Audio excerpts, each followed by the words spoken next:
ברוך אתה אדוני אלוהינו מלך העולם שהכל נהיה בדברו.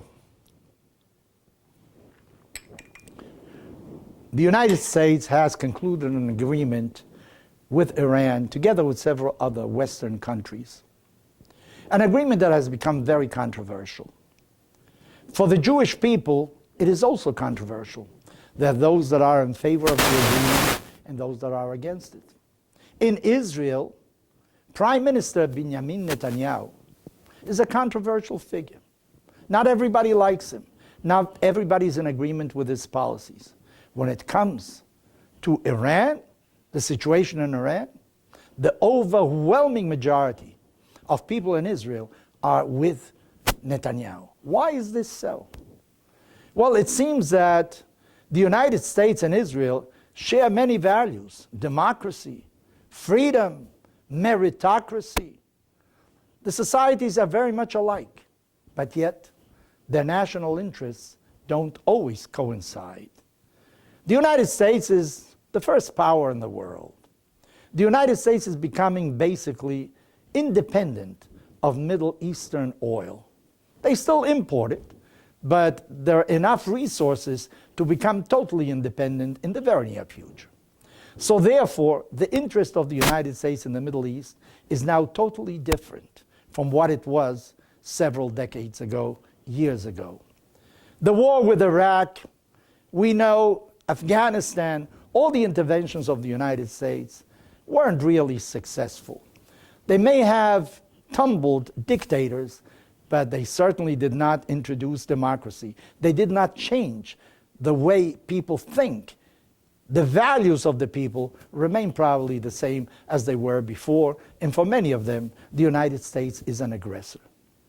And the United States wants to conclude an agreement with Iran, even though with that agreement, Iran will probably be able to develop a nuclear bomb within 10 or 15 years. That is, if they don't cheat before. Maybe they'll do it before.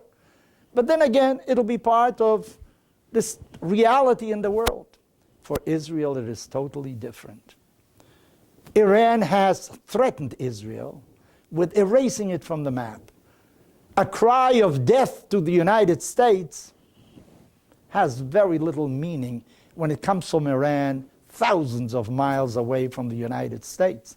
And don't forget, the United States has the most capable military in the entire world. The latest planes or whatever you want are in the United States. But in the case of Israel, it is totally different.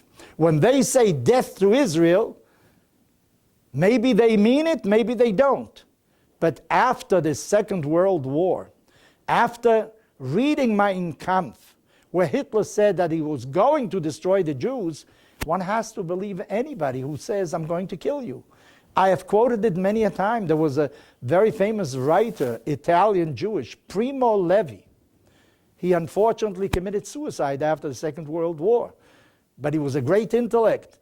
In one of his writings, he says, you know, one of the things that I learned from the Second World War, if somebody points a gun at you and he says, I'm going to kill you, believe him, because that's what happened, even though there's no reason for it. So if Iran says they're going to erase Israel from the map, death to the Jews, they chant it, and the Ayatollah says he hopes that Allah will listen to their chant, have to take it very seriously.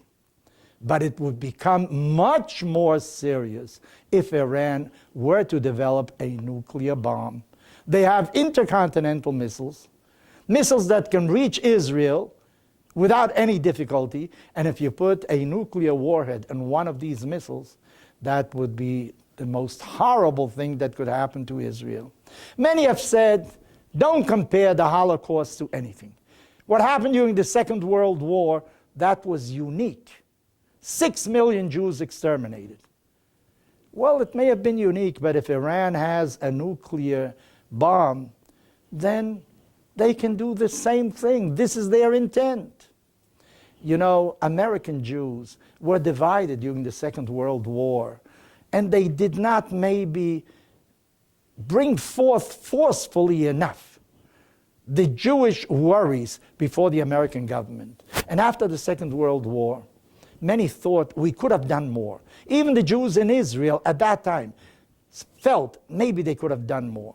So a saying came out of that, like a promise, an oath, never again. We will never permit the same thing to happen again. During the Six-Day War, when Israel was threatened by all the Arab countries that have frontiers, borders with them, the entire Jewish world was united. During the Yom Kippur War, we're all united because we felt that there is a grave danger for the Jewish people. Yet in the United States, some Jews feel, well, maybe we can ride this out. If our president says that he will always stand by Israel, maybe we can ride this by. But there are many who feel, and I think it is a majority, who subscribe to never again. We cannot permit Israel to be in any kind of real danger of exterminating the entire Jewish people, and in this case, it would be the state of Israel.